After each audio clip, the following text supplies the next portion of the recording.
और मैं आपको आज्ञा देता हूँ, मैं आपका अधीन में हूँ, इसलिए आपका कुछ अनिष्ट तो हो ही नहीं सकता, निश्चिंत निर्भीक है।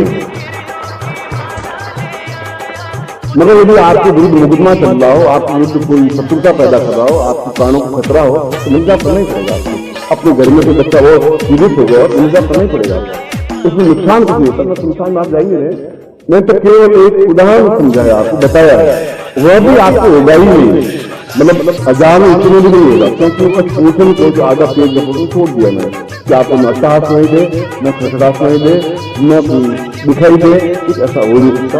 फिर भी ऐसा कहने से आपको डरने की जरूरत नहीं है। मैंने बताया कि यदि पूर्णता के साथ कंट्रोल कर दे तो आप खुद रुद्र के अवतार बन जाए और पूर्ण पौरुषवान बन जाए, बनेंगे ही। जो चारों प्रयोग आप संकल्प लेकर के जो प्रयोग करेंगे वो सफलता आप प्राप्त करेंगे, और इसमें किसी प्रकार की कोई कमी या न्यूनता नहीं है। एक बार फिर मैं उस महाकाल को प्रणाम करता हुआ आपको आशीर्वाद देता हूं कि न आपके किसी प्रकार का भय व्याप्त होगा, न डर व्याप्त होगा, न तकलीफ होगी, न किसी प्रकार की आवाज नहीं देगी। आप जब भी चाहें इस प्रयोग को संपन्न कर सकते हैं। नारियल आपके जीवन भर आपको काम आ सकता है, ऐसा ही प्रयोग है। एक बार फिर मैं आपको वजह से आशीर्वाद देता हूँ, कल्याण कामना करता हूँ आप। अब मैं आज का प्रयोग प्रारंभ कर रहा हूँ। आज की बात आज का प्रयोग ये मैंने बात इसलिए बताई कि जीवन में घटना घटी आपको बताई।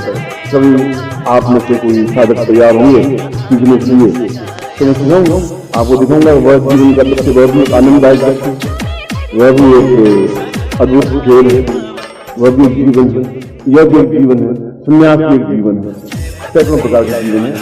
मगर उसका करोड़ों हिस्सा भी आपके जीवन जाते नहीं हो जाता, क्योंकि संसार में जाकर साधना करने की जरूरत नहीं। घर में महाकाली तो स्वरूप हो, आप घर में खुद महाकाली बैठे हुई आज 40 साल घूमते नहीं घूमते, तो पूरी महाकाली है नहीं, फिर उसकी महाकाली दर्शन कर रहा जय महाकाली अपनी पत्नी को, तो पूरी महाकाली स्वरूप है, कहीं जगह नहीं। पदेहं सदा वै प्रसन्नं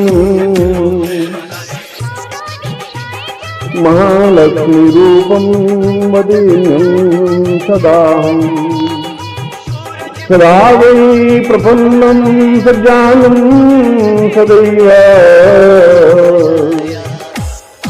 लक्ष्मी स्वरूपं भगवन्तरूपम् नारायणोत्तम भवन्तं भवेतं लक्ष्मीपन्नासुदेवं सदैव जातव्यरूपं भवतां वदेवं ज्ञानोऽपि देवो सहितं सदैव अज्ञेय देवं न देव्यं न देवं मंत्रादिराज परमं च गुह्यं सदा गोपनीयं भवतं वदेव न दातव्यदेहं दिवतं सदैव।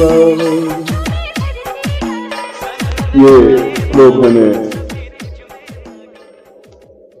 रुद्रोपनिषद से दिए हैं। भगवान शिव अपने आप में एक महादेव है, जो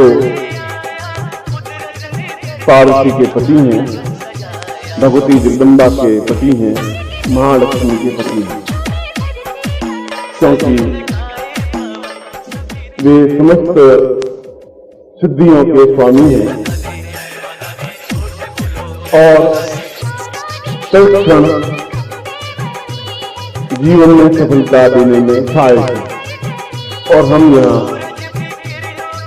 एकत्र हुए हैं इसलिए कि कुछ ऐसी विद्या, कुछ ऐसा ज्ञान, कुछ ऐसा चिंतन, कुछ ऐसा विचार, कुछ ऐसी सिद्धि प्राप्त हो जो अपने आप में अद्वितीय हो, जिसका मुकाबला कुछ कर नहीं सके, हो नहीं सके।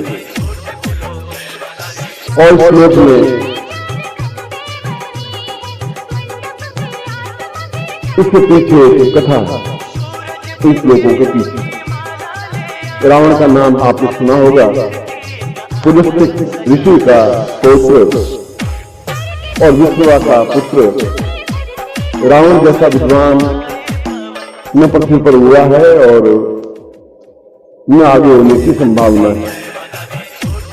उच्च कोटि का योगी, यति, सन्यासी और विद्वान तंत्र के क्षेत्र में भी और मंत्र के क्षेत्र में भी, क्योंकि पुलस्त्य जैसा उनका दादा था, विष्णुवा जैसा उनके पिता थे, और जीवन में उन्होंने एक उच्च कोटि की रावण संहिता लिखी।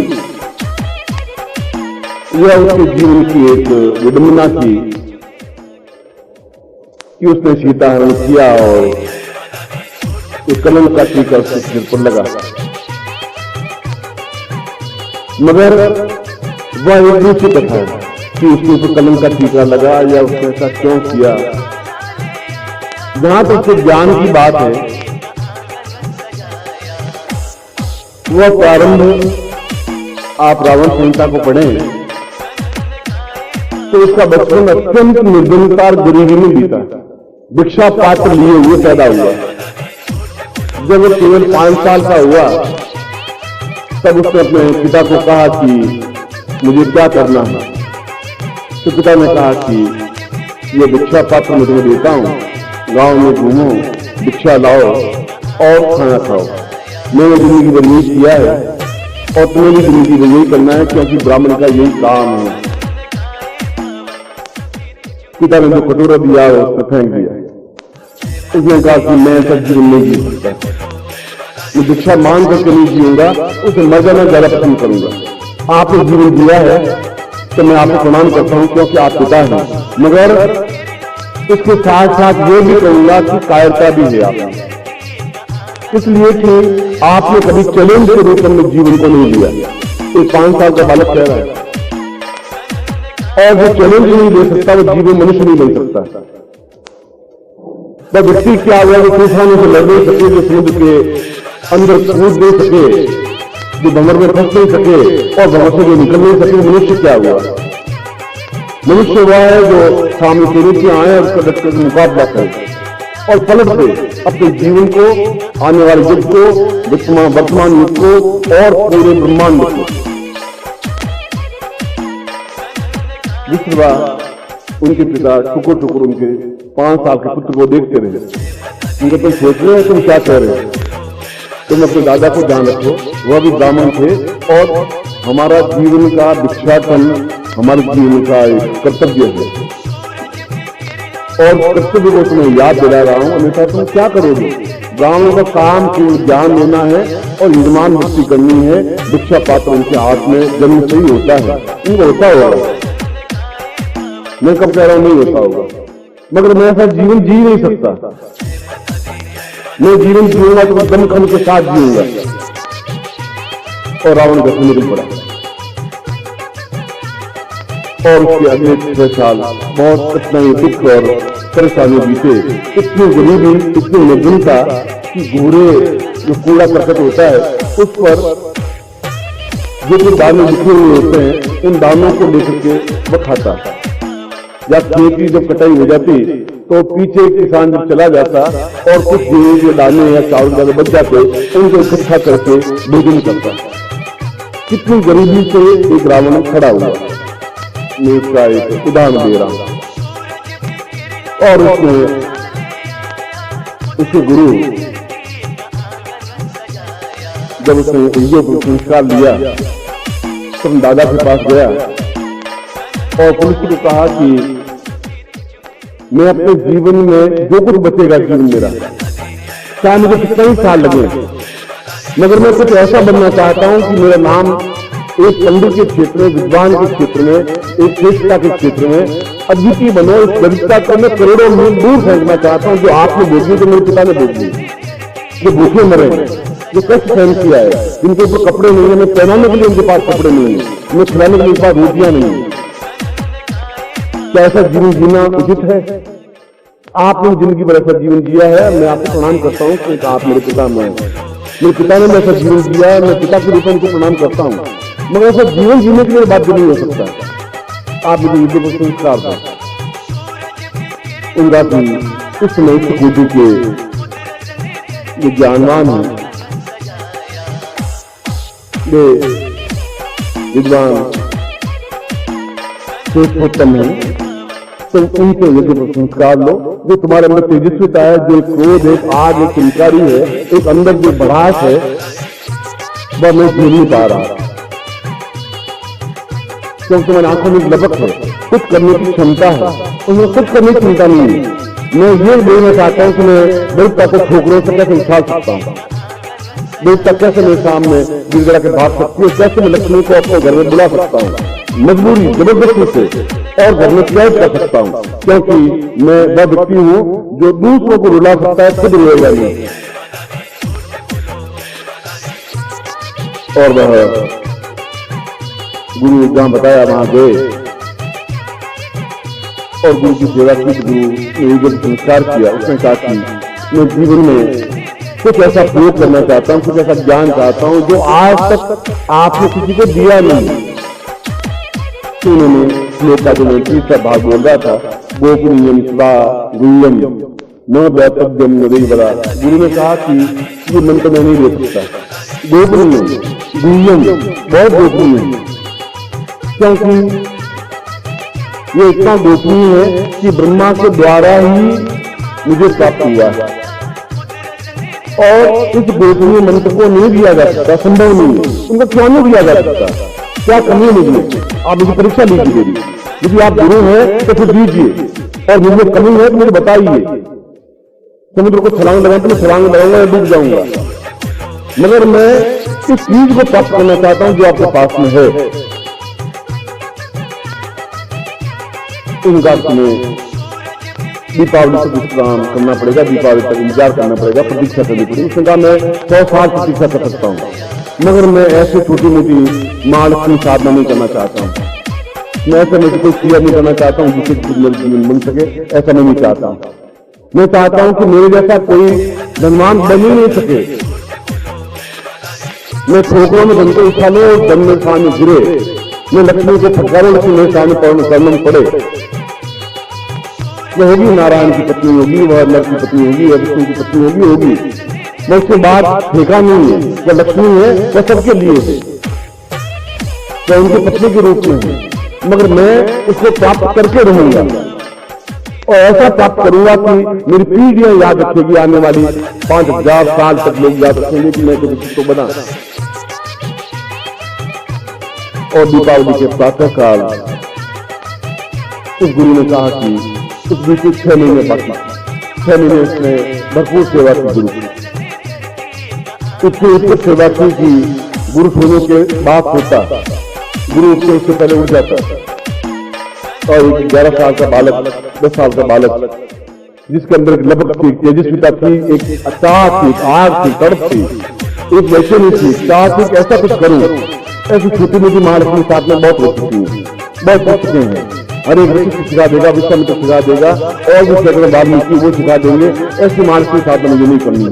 करनी है तो जो देख रही है वह चीज प्राप्त करो, ऐसे करो जो मेरे पास हो, किसी के पास हो ही नहीं। ऐसा कार्य करो जो दूसरे नहीं कर सके, मेरे समान को दूसरा वर्ष में मेरा जिंदा रहना बेकार है। एक मन में भावना थी, एक चेतना थी कि समान धर्मी नहीं बनना चाहता हूं, मेरे जैसे और 500 लोग हैं, ऐसा चाहता भी नहीं। और उन्होंने उस दिन सुबह दीपावली के ठीक दिन, क्योंकि वह अपने आप में पूर्ण दिन व पूरा दिन सूर्योदय से लगा करके दूसरे सूर्योदय तक अपने आप में एक अद्भुत तेजस्वी दिन कहलाता है। क्योंकि जीवन में सब कुछ मिल सकता है, सब कुछ प्राप्त हो सकता है धन के द्वारा।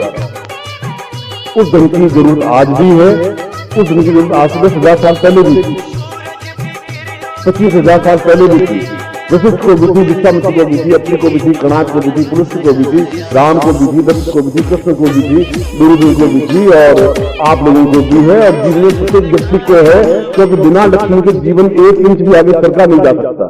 तो निर्गुणता अपने आप का अभिशाप है, एक दरिद्रता है, जीवन का एक कष्ट है, एक बाधा है, पीड़ा है, तकलीफ है।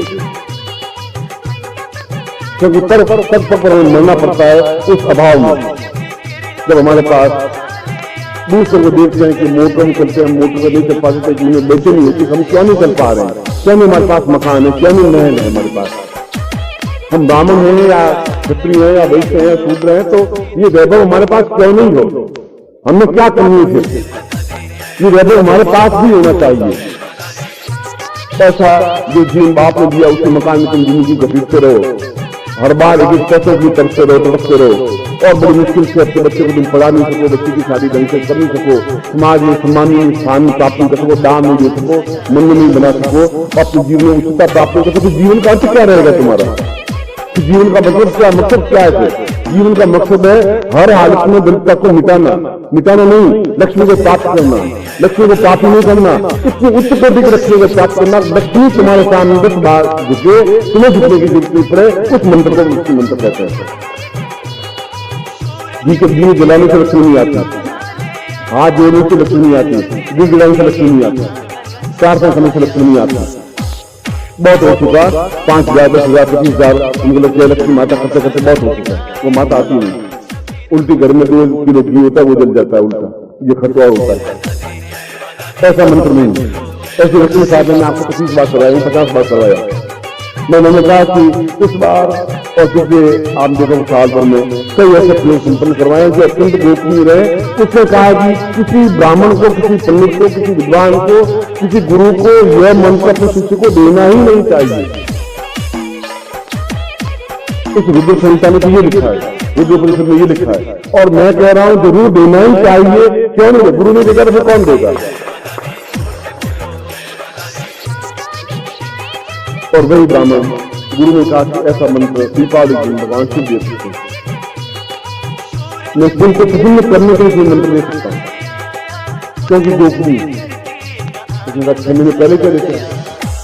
मैं चला जाऊंगा भगवान शिव के पास में, कला कांत को उठा दूंगा, भगवान शिव को मजबूर कर दूंगा इस मंत्र को प्राप्त करने के लिए, जिस मंत्र के माध्यम से अत्यंत वैभवपूर्ण जीवन जिया जा सकता है, और कुछ ही मिनटों में, कुछ ही समय में, कुछ दिनों में, और उसके कठोर केवल सूखे हुए पत्ते खाकर के भगवान शिव के उपास पाते, कि बील पत्र खाता और पानी पीता, कुछ नहीं करता। और 6 महीने बाद, 10 महीने बाद, 11 महीने बाद भगवान शिव प्रकट हुए। और प्रकट तो आज भी होते हैं। हमारे पास मंत्र शक्ति हो तो भगवान शिव को प्रकट होने, देवताओं को तो मजबूरी के साथ में हमारे सामने आना ही पड़ता है। यदि हमें बल है, ताकत है, क्षमता है, हमको दुरुपयोग नहीं कर रहे हैं, हमें पौरुष होना चाहिए, ताकत होनी चाहिए, क्षमता होनी चाहिए, चाहे कोई हो। इसीलिए देवता लोग जन्म लेने के लिए तरसते हैं। भगवान कृष्ण को जन्म लेना पड़ा, ये भी जन्म लेने के लिए तरसते हैं। राम को जन्म लेना पड़ा, क्योंकि मनुष्य योनि एक ऐसी है जहां सब कुछ प्राप्त किया जा सकता है, सिद्धार्थन को भी और उच्च कोटि के वैभव को भी। मैं जब पैदा हुआ तो मेरे पिता ने कहा कि तुम ब्राह्मण हो, ये भिक्षा पाओ, तुम गांव में जाओ, घूमो और भिक्षा प्राप्त करो। शायद उस दिन जितनी शर्म मुझे आई थी जिंदगी में, शायद मैं भिक्षा ली, मुझे 3 साल तक भिक्षा कम किया, मैं कह रहा हूं। मगर मैं हर बार शर्म से डरता, मैंने ये जीवन कैसा है? संन्यास लेने के पीछे ये भी एक कारण था मेरा, मैं कैसा जीवन में नहीं जी सकता। यजमान की जय और यजमान मुझे राता दे दे, उस ऑफिस में अपनी पत्नी को गुजारा करूं, मैं जीवन नहीं जीना चाहता हूँ। जीऊंगा तो शान के साथ जीऊंगा, या फिर मौत अभी मुझे मिल जाए उसकी चिंता मुझे नहीं है, दूसरा जन्म और ले लूंगा, ये मेरी भावना था। कोई जरूरी है बनिए की नहीं, करोड़पति वही बने, ब्राह्मण नहीं बने, वैश्य नहीं बने, शूद्र नहीं बने, आप नहीं बने। आपने क्या पाप किया? आपने ताकत क्षमता है तो लक्ष्मी आपके सामने खड़ी होनी चाहिए।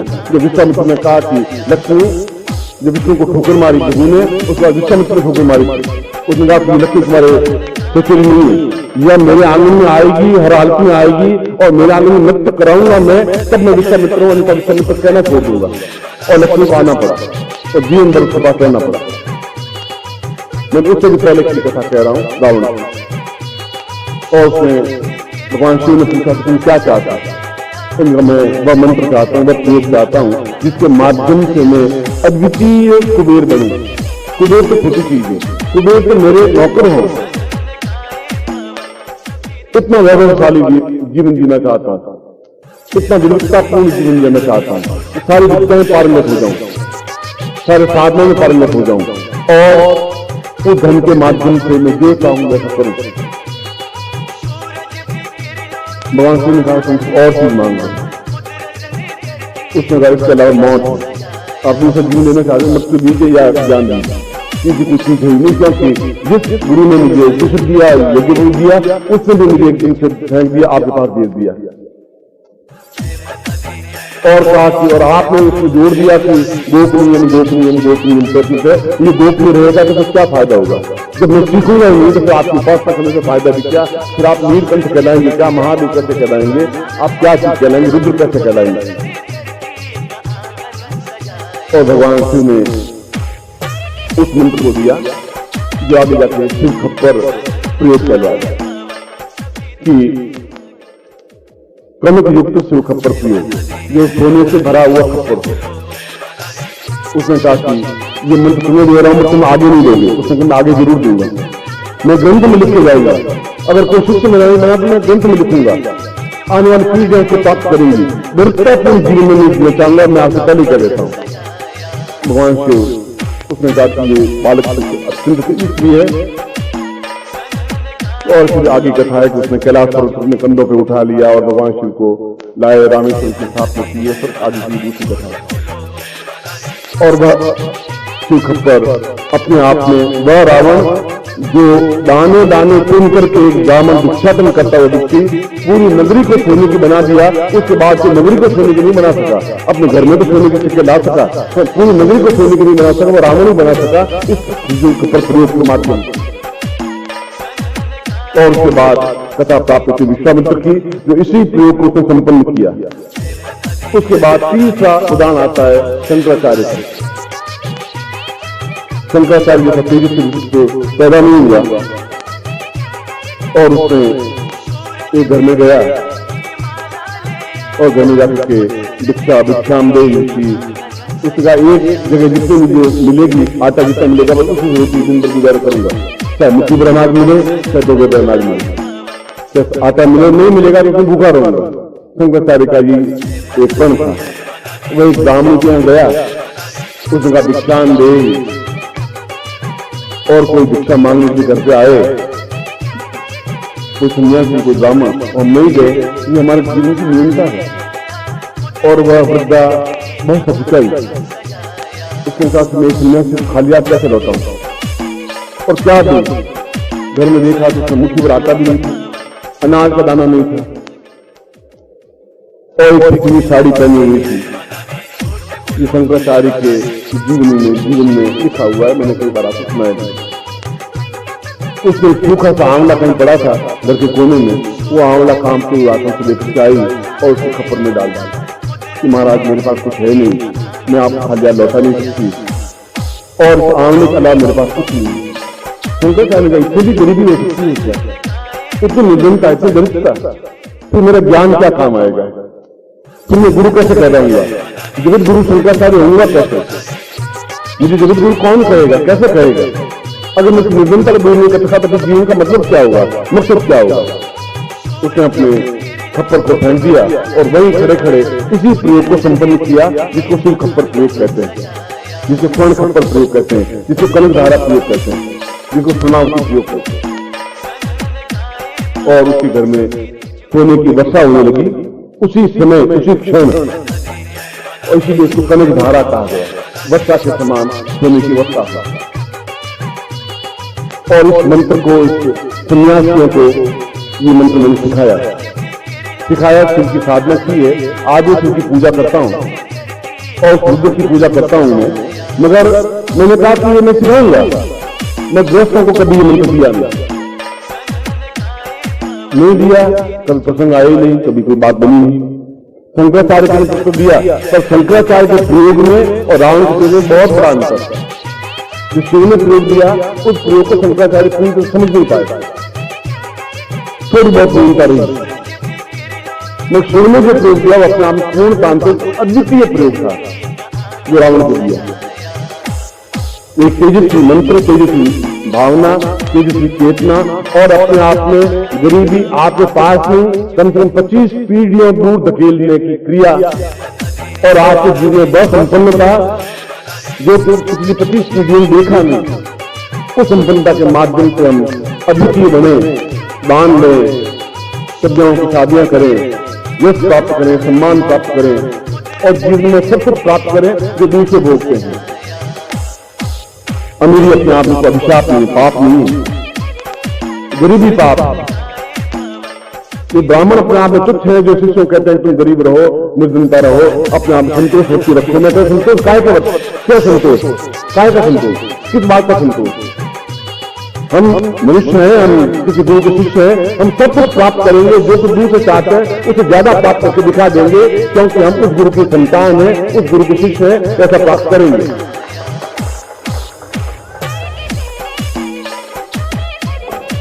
और इसीलिए कल फिर दीपावली है, आया तो मैं कुछ और प्रयोग करवाने के लिए था, आपको मैं ऐसा मानसिक था भी नहीं। और ये अपने आप में इतना तेजस्वी योग है जिसको स्वर्ण पर प्रयोग कहते हैं। मैंने इसमें लिखा है पत्रिका में, पत्रिका में पढ़ा कि मैं कोई असत्य नहीं हो जाए मेरे मुंह से, इसलिए शंकराचार्य का प्रयोग लिखा है। मैंने कहा शंकराचार्य प्रयोग अपने आप में उस प्रयोग से थोड़ा सा न्यून था।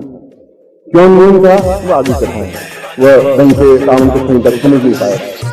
नसीब ने अपने आप में इतना तेजस्वी कि रावण जैसा एक भिखारी, गरीब, एक दरिद्री, उसने पूरी लंका को सोने की बना दिया। उसने मेरे मकान क्या, 4 नोट, 10 नोट सिक्के और क्या 10-15 मुद्राएं, क्या एक भंडार में क्या, पूरी लंका को, पूरे नगर को सोने की बना दी। फिर जीवन में गरीबी होगी क्या, फिर निर्धनता क्या होगी, फिर मेरे आने वाली पीढ़ी को मैं दे के क्या जाऊंगा, फिर मेरे जीवन का मतलब क्या, और फिर उस गुरु का भी मतलब क्या जो आपको दे ही नहीं सके, वो गुरु क्या हुआ? तो गुरु बेकार है जो आपको ज्ञान नहीं दे सके, चेतना नहीं दे सके, आप निर्धनता को दूर नहीं कर सके।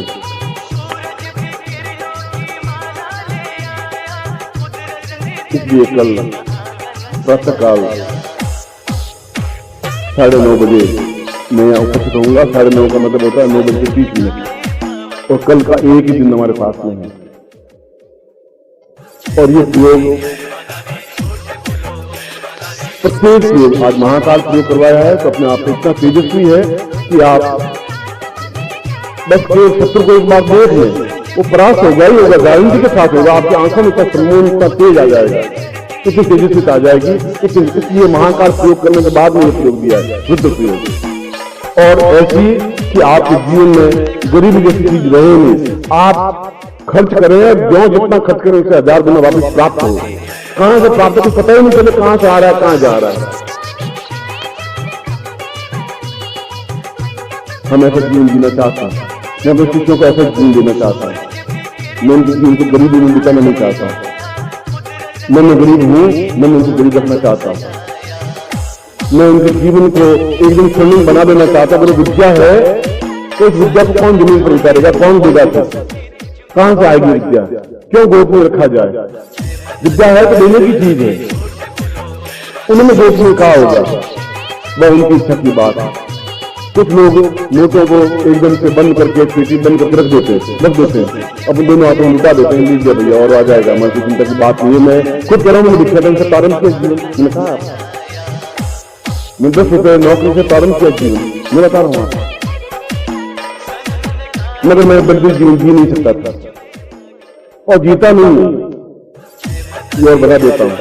और इसलिए जब मैं नहीं जी सकता तो मेरा शिष्य भी नहीं जिएगा, वह भी अपने आप में पूर्ण संपन्नता प्राप्त करेगा। इसे पहली बार जीवन में पहली बार 10 शिष्यों को सन्यासी को दिया है।